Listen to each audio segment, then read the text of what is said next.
Mga ka-country, good evening po sa ating lahat. Welcome back again to our channel. Kumusta po kayo? Shout out po kay Sir Billy na meron siyang katanungan kung paano naman daw ang sahuran daw ba ng mekaniko. So bago tayo magpatuloy, kung bago ka sa channel na ito at hindi ka pa po nakapag-subscribe, ang pinag-uusapan po natin dito ay mga motor parts business and accessories at mga related post po. So medyo maingay pa mga ka-country kasi bukas pa yung aming mga roll-ups.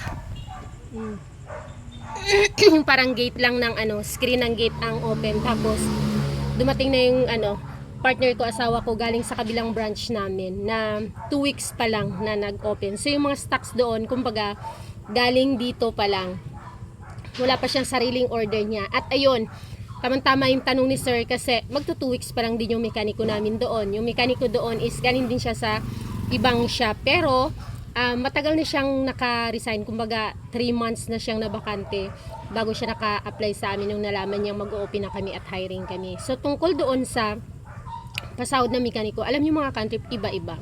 Kasi may alam ako, may kilala ako na every 15 and katapusan yung pasahod niya sa mga mekaniko nila. And ang medyo pa doon, nakakalungkot kasi walang record na binibigay, kumbaga walang payslip na binibigay. Pero personally, sa amin is daily po kami. Daily kaming, actually hindi po sahod ang tawag namin dito kapag nasa shop, is mga komisyon po or porsyentuhan ang tawag kapag sa mga ganitong klaseng trabaho. Porsyentuhan means kung magkano kinita ng mekaniko or kagaya din ng ibang mga trabaho, halimbawa sa mga salesman, kung magkano ang usapan nyo na porsyento niya, yun ang mapupunta sa kanya. Halimbawa, sa amin personally, sa shop namin, sa 3 shop, kapag yan may mga mekaniko, araw-araw kaming nagbibigay ng porsyento nila. So halimbawa, na may 1,000 na kinita sa isang buwan, ang doon, ang 20% doon, yun ang mapupunta sa shop. Ang 80% noon, yun ang mapupunta sa mekaniko. Yan ang tinatawag natin na 80-20. So kagaya kanina, ang kinita ng mekaniko ay 3,400 plus, tapos minus 20% doon, ang parte ng shop doon ay nasa 712 or something. Ang tira nun, ang 80% nun ay maiuwi ng mekaniko. So malaki yung nila, malaki yung naiuwi nila, 2,000 o 3,000 plus, parang ganun yung maiuwi ng mekaniko. So sa amin mga ka-trip, ganun, araw-araw kami, kasi mas maganda yung mga ka-trip na araw-araw, kasi doon din minsan nagkakaroon ng problema yung shop owner, shop and mekaniko. Yung hindi arawan yung pagbibigay ng porsyento or yung tinatawag, kung tawagin yung swelduhan yan, pero ang tamang term talaga niyan, ang porsyentuhan nila. Magkakaroon ng problema kasi doon iisip ng mekaniko na umalis or maghanap ng ibang mapapasukan, kasi mas maganda nga naman yung mga araw-araw silang may naiuwi.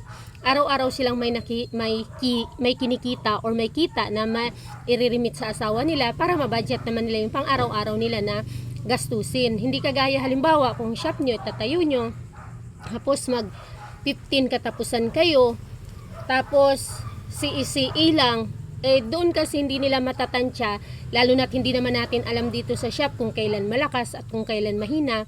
Hindi kagaya nung halimbawa ngayong araw 500 lang ang naiuwi niya or naiuwi mo. So alam ng budgetin ng asawa mo na yun lang kinabukasan. At least kung malaki, at least may sobra. Pero kung hindi nila alam, tapos hindi pa nila alam actually kung magkano ang kinita nila, dahil nga sa wala naman silang record, hindi natin sila binigyan ng record, kawawa din sa part nila na hindi nila mababudget ng maayos yung kinita nila, lalong-lalo na doon sa kung may pamilya.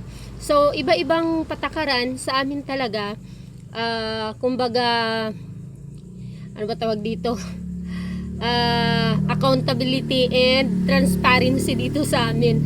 Transparency ay importante dito sa amin, kaya talagang daily dito, may notebook, may record talaga kami kung anong ginagawa. Halimbawa, number 1 kanina, number 1, unang ginawa, click. O, ano yun? Seat cover. And then, halimbawa, ang presyo ng seat cover ay 120. Labor, 100 equals to 20. Yan. Paid, dito na yun sa notebook. Number 1 doon sa labor na nila. Number 1, click 125, 100. Yun yung labor. Halimbawa, number 2, clutch lining, barako, clutch lining. Oh, sulat ko doon yung clutch lining, halimbawa 300, labor 350 at may iba-iba pa yan, gasket, kung ano-ano pa. Oh, ilagay ko na doon sa notebook ng labor nila ng record 350. So ito total mo yun at the end of the day pagkahapon, tapos kukunin mo na yung 80% doon at kukunin mo na yung 20% na party mo ng shop at ilagay mo na sa ipunan mo para yun naman ang magagamit mo na pang gastos mo sa shop. Bakit? Ang shop, mayroon tayong mga gastusin dyan. Tools, nag-i-improve ang tools natin. Ang tools dyan nawawala. Ang tools dyan nasisira. So may pambili, may pang-improve ng mga kagamitan, impact drive, nasisira. Mga pamputol ng kadena, nasisira yan. Mga welding machine, nasisira. Mga hose, nasisira. So marami tayong maintenance na inaayos. Mag-i-improve ka ng mga tools mo. Dati, sikwat-sikwat, may tubeless machine ka na. Yung dati mo na maliit na compressor, malaki na. So, kaya dapat talaga na may parte talaga ang shop mo. Huwag kang pumayag na wala. Kasi ang shop na yan, ay kukunan mo pa ng permit yan. Magbabayad ka ng permit. So, sa permit mo, nandyan tayo sa business permit. And then, BIR. And then, syempre, doon may mga fire. Kailangan mo ng mga fire extinguisher. Lahat ng pangangailangan ng pang-shop mo, ng operation ng shop mo, dapat dyan manggagaling sa parte ng iyong shop mismo, sa labor. Hindi ka dudukot nang galing dito sa iyong mga items. Kasi ito, iba ito. Separate business din ito. Separate din yung repair shop lang talaga. Kaya dapat ay talagang may parte ka. So, nasa pag-uusap. Pero I suggest na mas maganda yung araw-araw.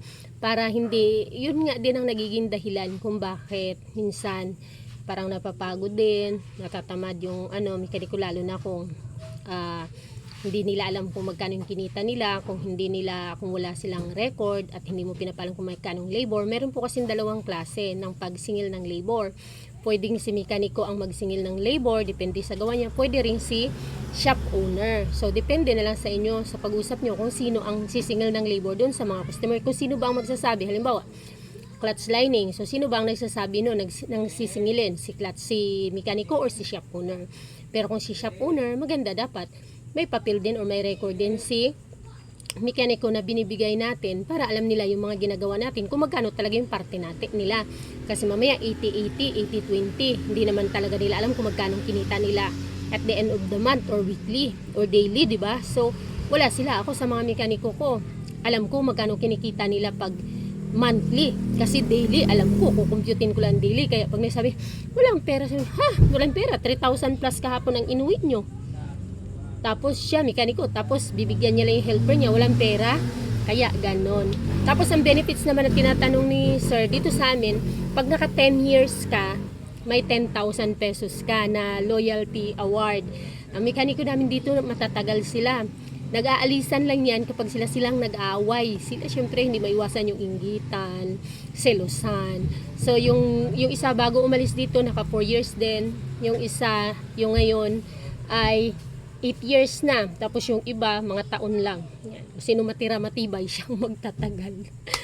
Tapos, ayun, pwede silang mangutang. Pero pansariling gamit nila sa motor nila. Hindi yung mangungutang para ipautang naman din sa iba. Tapos, daily ang bawas nila. And then, yun lang naman. Kasi nagpapalaki din ang ulo ng mga mekaniko kung pasubrahan natin sila pa baby at lahat na lang ng benepisyo. Huwag kayong maniniwala na talo at lugi sila. Can you imagine? Halimbawa sa 1,000, 'di ba? Magkano man lang sa atin, magkano sa kanila. Tapos sasabihin pa na halos hindi na lang nila bibigyan ang shop owner. Bakit? Anong mga kagamitan diyan? Mabibili ba? Mapoprovide ba nila? Nasyado din minsan kasi ibang mga mekaniko na ang taas ng tingin nila sa sarili nila na talagang hindi daw makakatayo ang shop nang wala sila. In the first place, tayo ang unang nagtayo ng shop, 'di ba? Bago sila pumasok o nag-apply. Kasi kahit nandyan sila, marami kang mekaniko, kung wala kang pera pang kapital, hindi rin lalaki at hindi rin uunlad ang ating negosyo. So, yun lang mga ka-antrep. Sana nakatulong. Shoutout sa iyo, sir. Bye-bye!